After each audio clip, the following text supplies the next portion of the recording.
Hi, ka-beauty hub! Kamusta everyone? So today, I will teach you some type of kilay or type of brows. So, bibigyan ko kayo ng mga choices kung gusto niyo matuto. If you want something natural kilay, feather kilay, or like straight kilay, like Korean kilay. So, let's start it!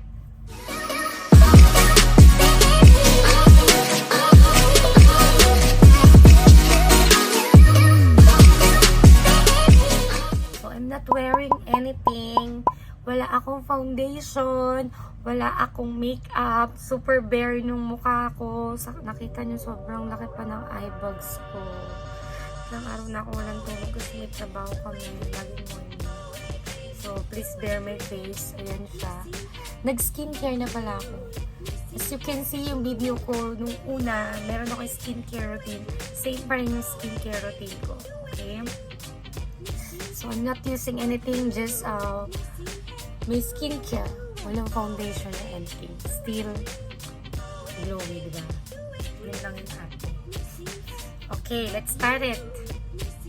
I will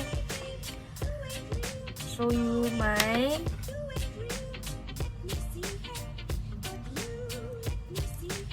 tools or my product. So, I will use Benefit.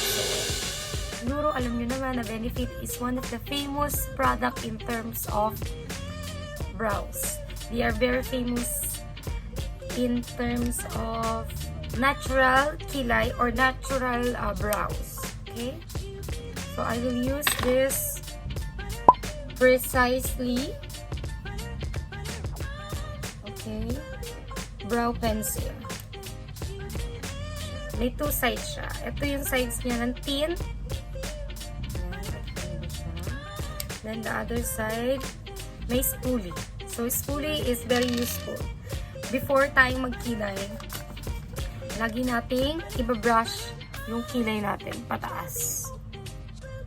Yan siya. Yan. Pwede mo rin siyang ipaganyan. Parang ipa-backwards din siya. Then, upwards. Para makita yung shape ng natural kilay. Tingnan nyo yung difference nung nag-brush ako sa hindi. Nakabagsak. Ito, umangat siya. At nakita yung shape ng kilay. By the way, manipis yung kilay ko. Sobrang nipis. Diba? So, kailangan talaga ng kilay. Because kilay is life. Kilay is life. Kilay is life. Diba? So, ganun din yung gawin natin sa other side.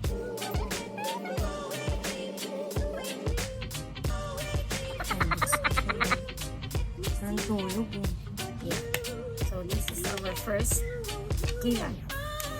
So, first, kung gusto nyo ng pang daily kilay, if you want for work, simpleng work nyo lang, na gusto nyo namang simpleng style ng kilay or natural look ng kilay, ito yung pinakamagandang gamitin.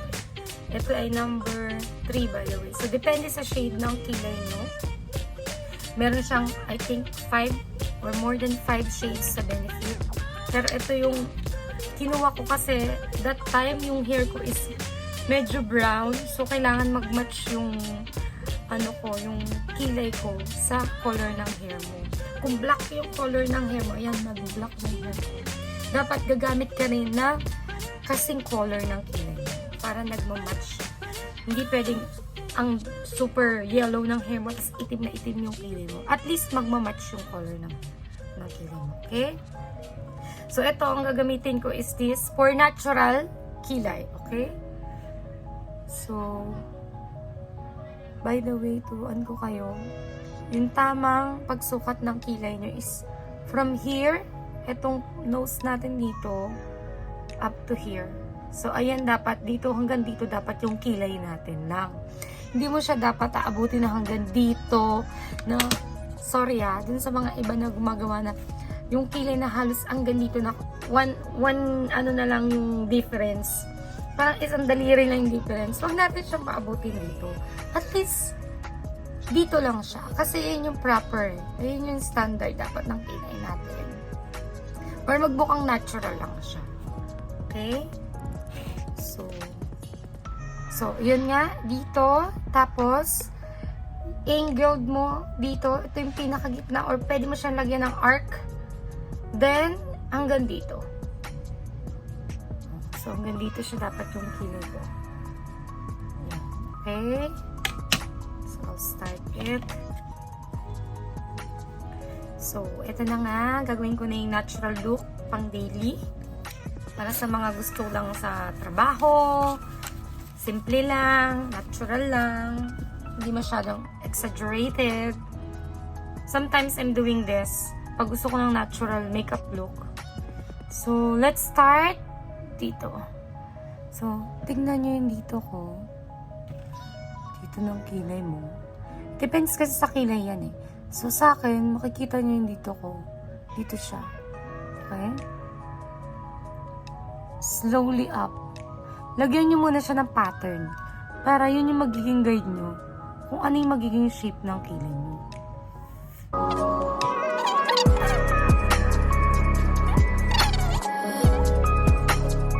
Kita nyo?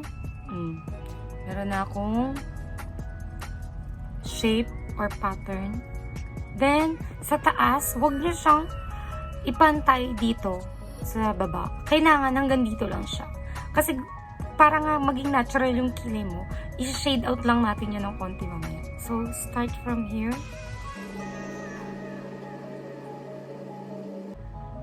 Diba? May pattern yung kilay ko.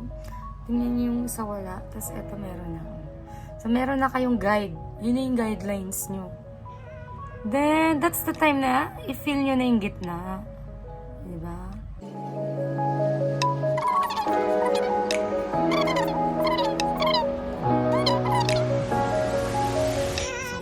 See it? Then, that's the time na gagawa tayo ng stroke pataas. Ayan. Bakit ako sa inyo? Up, up, up, up, up, up, up.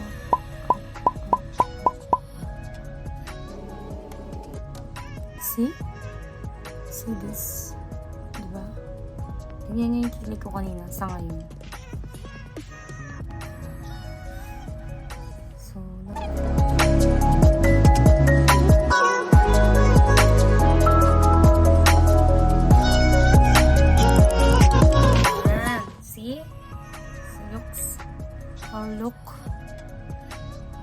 Diba?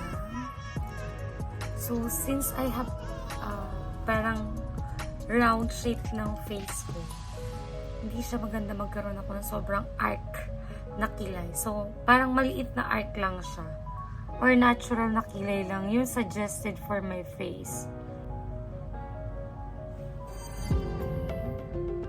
And kilay is life. See?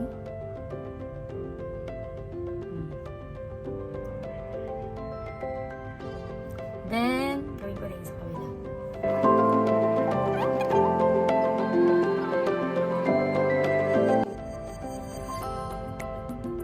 By the way, hindi pantay talaga ang kilay natin. Papansin nyo yung dito, sobrang parang hindi siya ganun ka-arc, pero dito medyo may arc siya. So, kahit naman hindi nyo masyadong sundan yung kilay nyo. Kasi pag sinundan nyo yan, mag-iiba na yung shape. So ako, minsan, nilalagpasan ko lang yung kilay ko. Gumagawa ko ng sarili kong shape.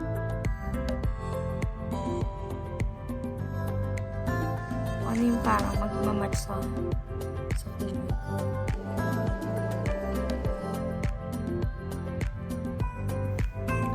Then, i-brush natin siya ng spoon.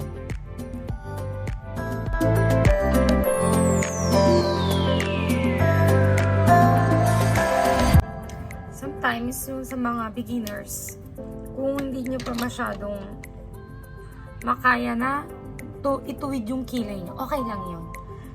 Kasi, pwede kayong gumamit ng concealer. Diba? So,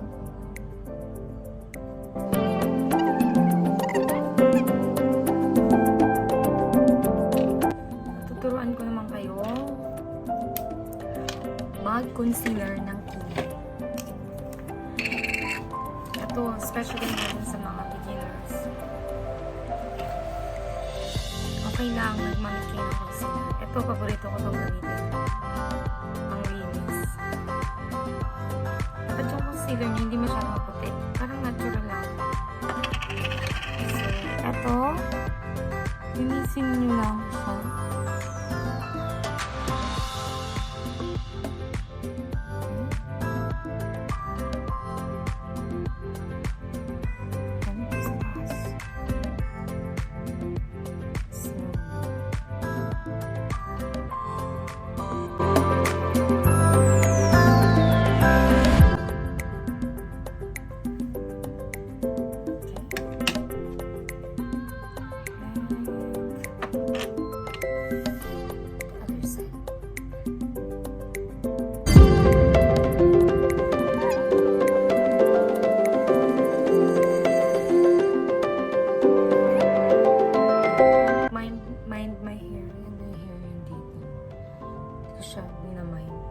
Basta yung shape lang ng kilay ko.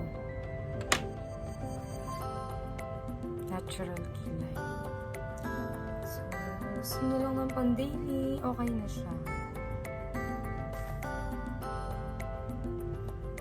After that, I'm using this EYEBROW number 3 rin.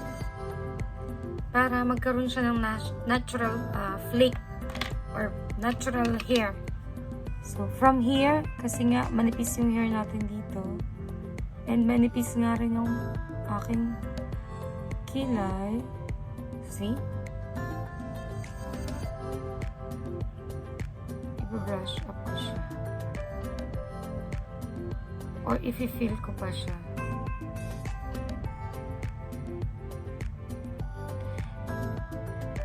Trending ngayon kasi yung natural kilay. Hindi na masyadong uso yung sobrang kapal na kilay. See the difference with this, without this EYEBROW mascara. Right? So, next side. Itong isang ganito naman, matagal nyo na siya gagamitin kasi marami naman yung laman niya.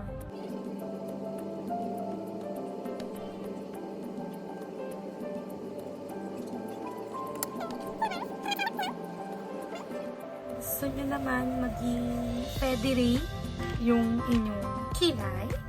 I have this 24 hours brow setup. So, ito yung ginagamit mo. Actually, parang pati mga artists ginagamit. Gusto nyo siyang talagang magmukhang feather kilay. Look at this. Brow setter gel siya. Yung iba, yung ginagamit nila parang wax. Eto, maganda rito. Napaka-convenient gamitin. Angat mo lang siya. See? Ito yung kanina ko. Ito siya ngayon. Pag may brow setter siya. Ang tawag sa kanya, feathery. Ano siya, guys? Tapos magsaset na siya dyan. Effective talaga siya. Look. Ganda. Natural kilay but feathery. Ito kayo mga ginagawa ng artist.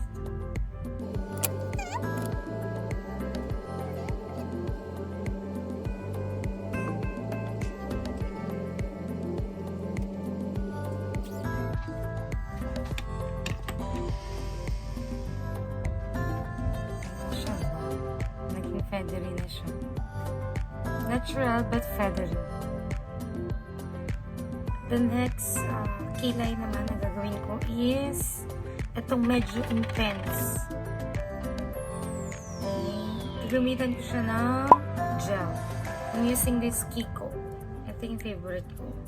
Ito yung usually ginagamit ko, especially sa work ko. Kasi naka-full makeup kami. So, kailangan yung kilay mo is magmamatch din. Pero maganda siya, hindi siya ganun katapang.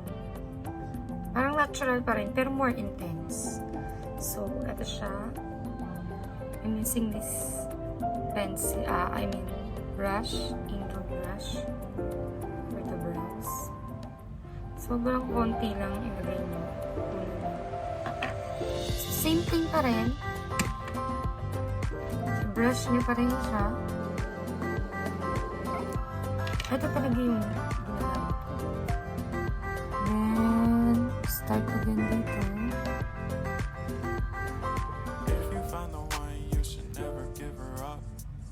It's the way life changes when in love, yeah. Mas prepare ko yung gel kasi that's why I don't worry about the things that I don't see, yeah. These days I matagal. don't worry about Mas much. prepare ko. I think Okay din naman yung benefit. Pero parang tingin ko nga, more on pang natural siya. I'll take a hit and still I want something intense para kita sa lane isn't that too aking far away from makeup. us, yeah, yeah. The ones we keep close, we should never let go. Mas So gamay ko tell me itong what you gel. love, See? baby. Bilis ko siya na shade out. To unwind, fix yourself and Same thing pa rin ginawa ko. Mahaba rito, exhibit. breathe slow, baby, yeah. Hindi rin siya ganun katapang. Pwede rin siyang i-match sa color ng hair ko. Then, fill inside. Hindi niya na siya dadagdagan pa. Kung ano yung kinuha ng brush nyo, yun na yung gagamitin yung pang fill sa loob.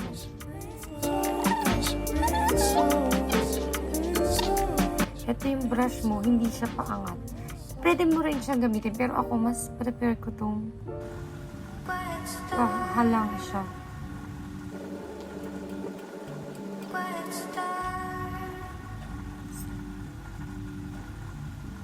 Sabi niya, Kilay is life. See? Mas nagawin siya shades.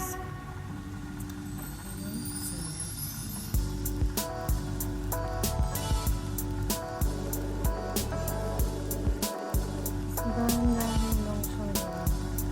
Para mapapantay niyo yung linya.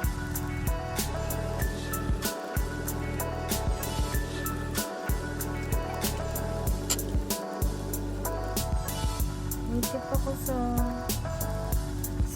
gel na pangkilay.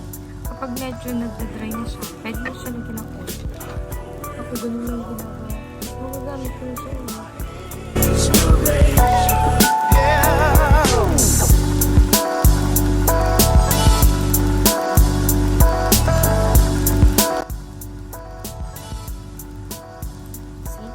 Kahit malayo, mas intense siya. Kaysa kanina nagamit ko yung benefit. Natural siya. Natural din naman siya. Pero mas intense yung color niya, tsaka yung pagkaka-define niya. Mas madali. Kaya mas paborito ko to. Look. And Kilay is life. And Kilay is life. See? Remember, sabi ko, hanggang dito lang dapat yung kilay natin. Dito, at hanggang dyan. Okay? And ginagamit ko pa rin yung cross circle ko. Kasi gusto ko yung natural na parang pa-feathery niya. Ang setting. Pero hindi ko masyadong inaangat. Unlike yung kaninang pinakita ko sa inyo. Super feather.